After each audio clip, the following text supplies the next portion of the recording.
आवाजाची हीच जादू आजही कायम असलेले पद्मश्री अमीन सायानीजी आज आपल्या स्टुडिओत आले आहेत. नमस्ते सर. 9:30च्या बातम्यांमध्ये आपलं स्वागत आणि आपल्याला पद्मश्री मिळाल्याबद्दल समस्त सह्याद्रीच्या सर्व प्रेक्षकांकडून आपलं मनपूर्वक अभिनंदन. बहुत बहुत धन्यवाद. बहुत बहुत धन्यवाद सर. आपला आवाज, आपण बोलता, आपलं सगळं व्यक्तिमत्व हे जाणून घेण्यासाठी सह्याद्रीचे लाखो प्रेक्षक उत्सुक आहेत याची मला पूर्ण कल्पना आहे. सरलता, साधेपणा हे आपल्या आवाजाचं वैशिष्ट्य आहे.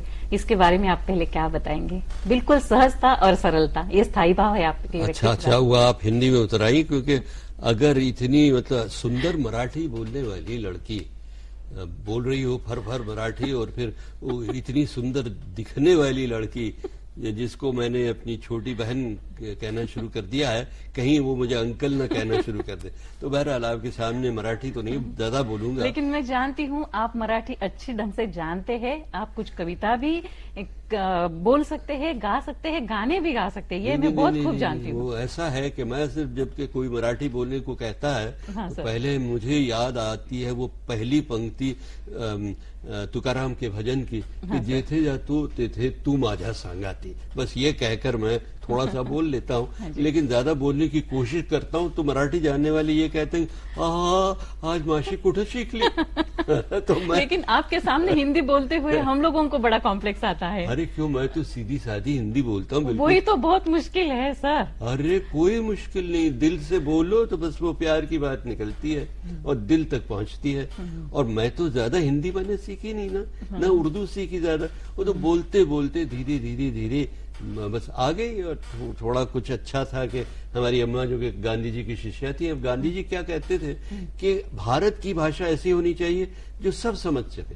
और वही भाषा हमारे फिल्मी गीतों की भी होती थी, वही फिल्मी डायलॉग्स की भी होती थी. लेकिन सर आपके घर में भी क्या हिंदी बोली जाती थी? घर में हम बम्बई की खिचड़ी बोला करते थे. इसलिए तो हम लोगों को भी डर लगता है आपके साथ हिंदी बोलते हुए. कहीं हम खिचड़ी हिंदी बोलना शुरू कर दें. नहीं तो खिचड़ी बोलेंगे आप, मेरी तरह खिचड़ी बोलेंगे तो सब समझाएंगे, बड़ा मजा आएगा लोगों को. क्योंकि मेरी भाषा में गुजराती भी ज्यादा थी, काफी अंग्रेजी भी सीखी थी, और हिंदी उर्दू बस किनारे किनारे तक सीखी थी. और सब उसके अलावा फारसी भी थोड़ी सीखी, थोड़ी अरबी भी, मतलब मौलवी साहब आते थे घर पे तो अरबी भी थोड़ी थोड़ी सीखी. और संस्कृत के श्लोक बहुत सीखे गुजराती पढ़ते पढ़ते. तो ये और मराठी परिवार एक था मेरा बहुत करीब, और भी दोस्त थे. उनके यहाँ आना जाना होता था. खासतौर पर हम गणपति का जो स्थापना होती थी ना गणेश जी की, तो हम जाते थे उधर और वो लड्डू खाते थे बड़े मजे में, और साहब आरती सुनते थे, कभी कभी गाते भी थे. लेकिन सारी भाषा सुनते सुनते आपने आपकी हिंदी तक कहाँ पहुंचे आप? वो हुआ ये कि अम्मा ने एक अखबार शुरू किया था. घर से ही वो पब्लिश भी होता था, एडिट भी होता था, बाद में प्रिंट भी होता था, जिसका नाम था रहबर. रहबर का अर्थ है पथ प्रदर्शक. तो गांधी जी ने कहा था उनसे कि बेटा एक ऐसा अखबार तुम शुरू करो जो कि 3 अलग अलग लिपियों में हो, लेकिन हर लिपि में भाषा लाइन टू लाइन सरल हिंदुस्तानी हो. तो उसमें मैंने धीरे धीरे पढ़ते पढ़ते लिखते लिखते प्यून का काम करते करते ट्रांसलेट करते करते मैं सीखने लगा लिखित रूप में.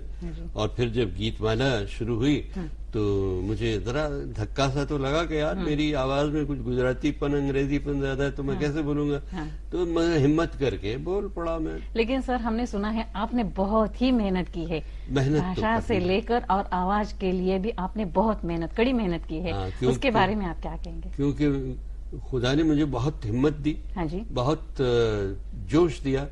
आवाज ज्यादा अच्छी नहीं थी, अब भी नहीं है. नहीं सर, ऐसे हम तो नहीं मानेंगे, कोई नहीं मानेगा. नहीं. और वो बस दिल अच्छा था. नए भारत का नौजवान था मैं जब स्कूल में था, खत्म लास्ट 2 साल रह गए थे, तब भारत को आजादी मिली. और मैंने वो सभी भाषण सुने उस जमाने के. स्क्रिप्ट पे आप कितनी मेहनत लेते थे? स्क्रिप्ट जो बनती थी. स्क्रिप्ट क्या था कि ऑल इंडिया रेडियो में चूंकि बचपन में अंग्रेजी ब्रॉडकास्टिंग बहुत की थी, तो ऑल इंडिया रेडियो की ये आदत हो गई थी. और वहाँ रूल था कि आप ऐसे बिंदास मत बोलिए.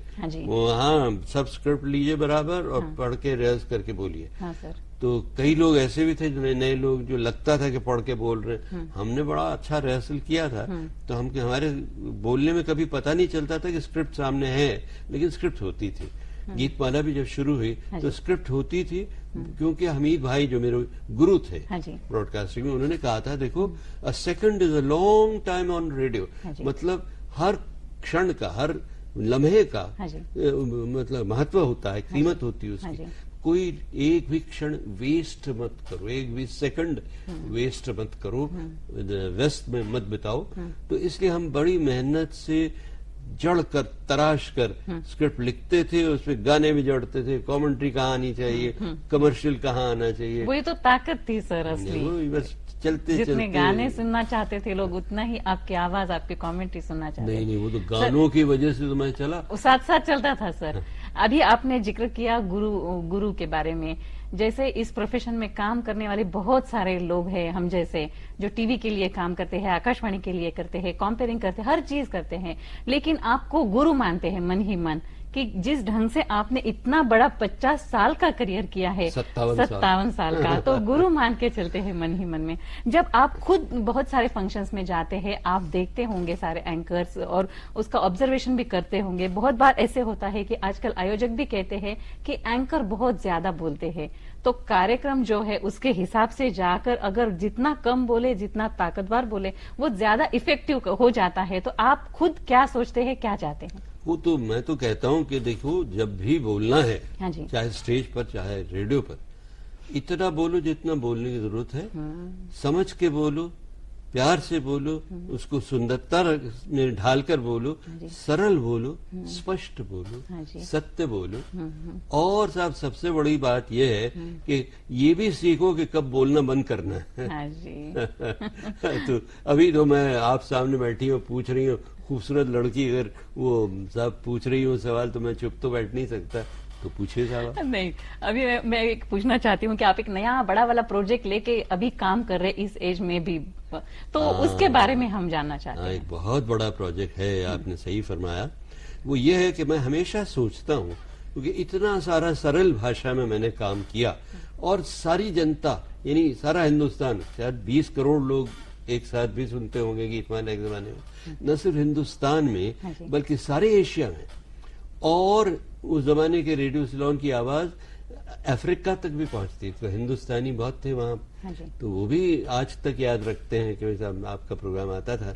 तो इस सब में मैं कोशिश ये करता था कि सरलता में ढलूं, और उस सरलता को बोलते बोलते मैंने जो पाया, तो मुझे ख्याल आया कि आजकल हिंदुस्तान में भी और कई मुल्कों में भी जो संचार है वो इतना उलझ गया है और इतना उलझाता है लोगों को, चाहे वो रूल्स रेगुलेशंस हो, लॉज हो, तो उनमें हर जगह ऐसा होता है कि ओरिजिनल जो ड्राफ्टिंग होती है वो अंग्रेजी में होती है, उसका फिर अनुवाद हिंदी में होता है, उसके बाद राज्य की भाषाओं में अनुवाद होता है, उसके बाद 2000 उपभाषाओं में उसका अनुवाद भी होता होगा।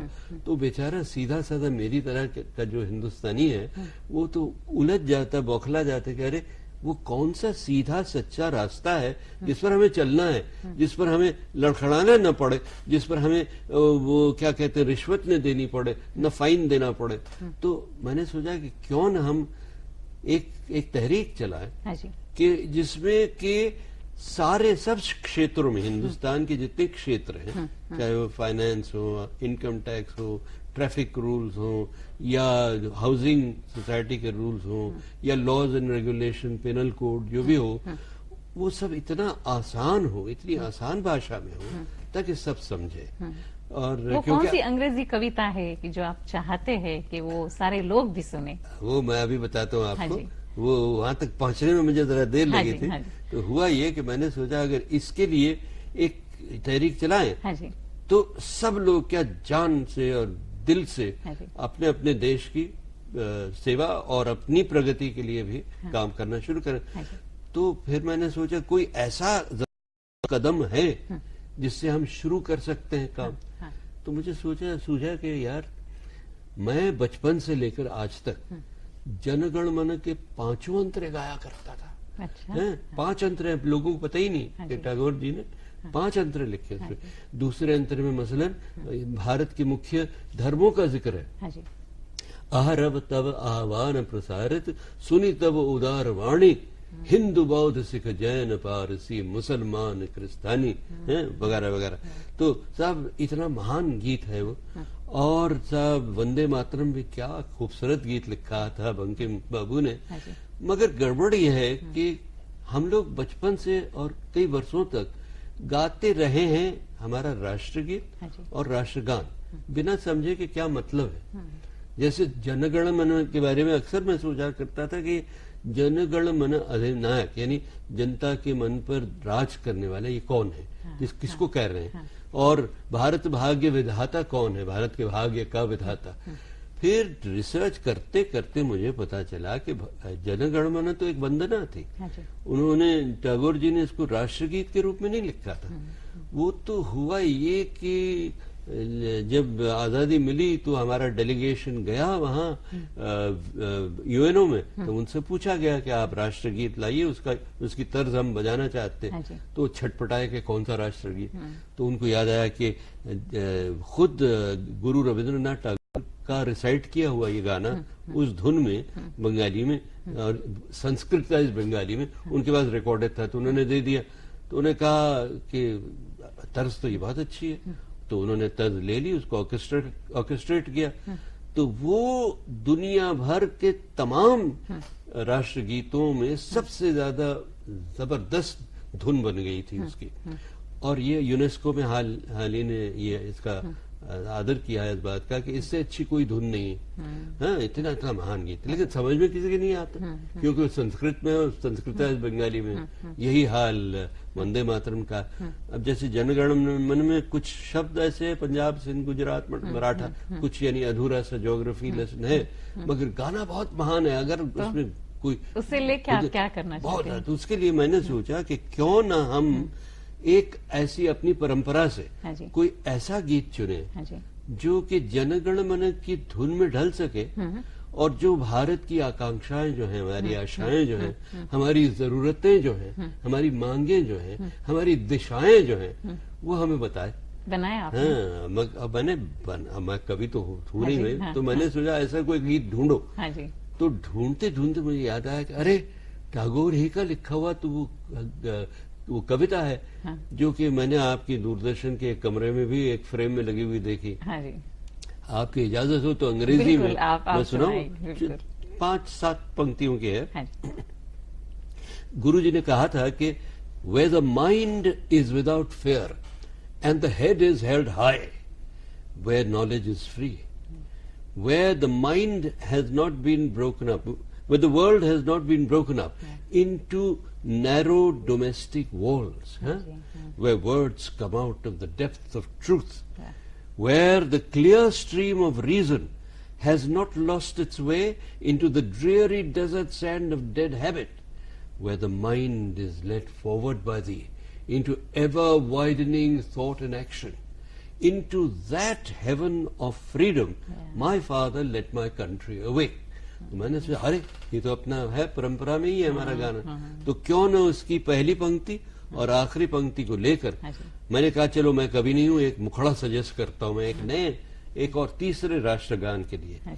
क्या वह मुखड़ा बन सकता है कि और जनगण मन की धुन पर क्या मुखड़ा बने कि मन जहां न डरे सर जहां न झुके ऐसा हो देश हमारा। तो इस गाने को अगर हिंदी में पूरा लिखे, इसमें वंदे मातरम का कुछ अंश भी आए, उसमें जनगण मन का कुछ अंश आए, मजहब नहीं सिखाता आपस में बैर रखना वो बात भी आए, झंडा ऊंचा रहे हमारा वाली बात भी आए, और ऐसी बातें हो जिससे कि हमें जोश आए और समझ में आए हमें कि क्या गा रहे हैं। वरना हम राष्ट्रीयता का पहला कदम ही नासमझी में रखते हैं। तो ये मेरा प्रयोग है, मेरी इच्छा है, मेरी तमन्ना है। अब पता नहीं मेरी जिंदगी में ये बात कभी आएगी या नहीं होगी सर, क्यों नहीं। अभी आप बात कर रहे थे तो समझ में आ रहा था कि अभी भी उतना ही ताजापन आपके आवाज में है। क्या करते हैं आप आवाज के लिए? भाई ऐसा है कि आवाज मेरी कभी अच्छी तो नहीं थी, तो मैंने सोचा कि क्या करेंगे लोग सुने, तो इसलिए एक तो सरलता मैंने ले ली, दूसरे ये कि स्पष्ट बोलने की कोशिश की कि हिंदी का शब्द हो तो ये कोई कभी कभी मतलब दिखावा करने के लिए मैं कभी कभी क्लिष्ट हिंदी भी बोल जाता हूँ, मगर ज्यादा नहीं, या दकीक उर्दू बोल जाता हूँ, मगर नॉर्मली अगर बोलता हूँ तो सही बोलता हूँ। अंग्रेजी भी बोलता हूँ तो कोशिश करता हूँ सही बोलूं। बंगाली का कोई गाना भी अगर मैं गाऊं, ये गाता तो नहीं, मराठी कितना आप गाते हैं या बोलते हैं? जैसे वो जोदी तोर डाक शुड़ी के ना आशे, एकला चौलो रे, ये जो भी मैं बोलूंगा। और मराठी में भी आप जरा सुनाइए। मराठी में ये हम जब छोटे से थे तो एक वंदना होती थी सरस्वती की, कि सरस्वती शारदा माई विद्यादानी दया निधानी, विन वित्ते बालक है सदा, विद्या कळांची तू जननी, दे मती यश संपदा। तो वही वो सबको सम्मति दे भगवान वाली बात, कि सबकी अकल बढ़े। और वो एक शेर भी है ना गालिब का, कि या रब न वो समझे हैं न समझेंगे मेरी बात, दे और दिल उनको जो न दे मुझको जबां और। बस यही सोचकर मैं बढ़ता रहा और बात बनती गई। हीच आपली विचारधारा असल्यामुळे हा फ्रेशनेस सगळा टिकून राहिलेला आहे सर। पुढच्याही आपल्या वाटचालीसाठी मी सह्याद्रीच्या सगळ्या प्रेक्षकांकडून आपल्याला शुभेच्छा देते आणि आपण स्टुडिओमध्ये आलात त्याबद्दल मी आपले आभार मानते। बहुत बहुत शुक्रिया आपका, थैंक यू।